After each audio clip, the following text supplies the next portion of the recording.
Hello, Dr. Mike Scapparato with McDonough Hills Chiropractic here. I'm going to show you the proper ways to pick things up off the ground. If there's one injury that comes into our office the most, it's people who are improperly trying to lift things or pick them up off the ground and causing injuries to their spine, especially their lower back. So what happens when you see most people, how do they bend over to pick things up? They bend over at the waist and go down like this. And as you can see, what it actually does is it'll create extra loading here on the front discs here, which are soft tissues, so they can get inflamed.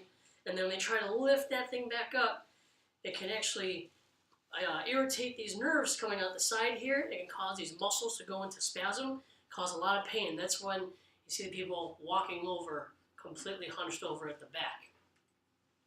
So the proper way to pick things up, let's say I wanted to pick this spine up off the ground. I'm not going to bend over at the waist while I do it.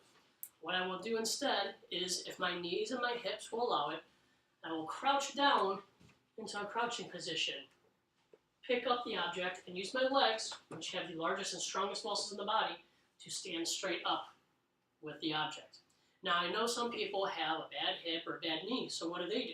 Glad you asked. What I would then recommend is using something to stabilize yourself, getting down on the good knee or with the good hip to pick the item off the ground. Now, you can see that I'm bending very slightly to pick up this item off the ground. And it's much better to do some slight bending rather than to completely bend over at the waist. So picking up the item, bringing it close to me, and then stabilizing myself again to help myself back up.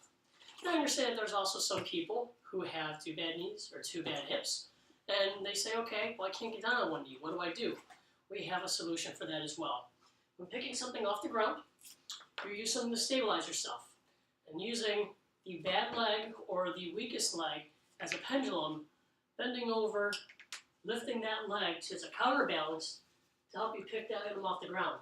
Look how straight I'm able to still keep my back while doing this. I'm not bending over. I'm able to comfortably grab the item off the ground and using the leg as a counterweight again, stand up slowly and carefully. That is how you're able to get things off the ground rather than bending over at the waist. Again, I'm Dr. Scapparato, and this is how to properly pick things up off the ground.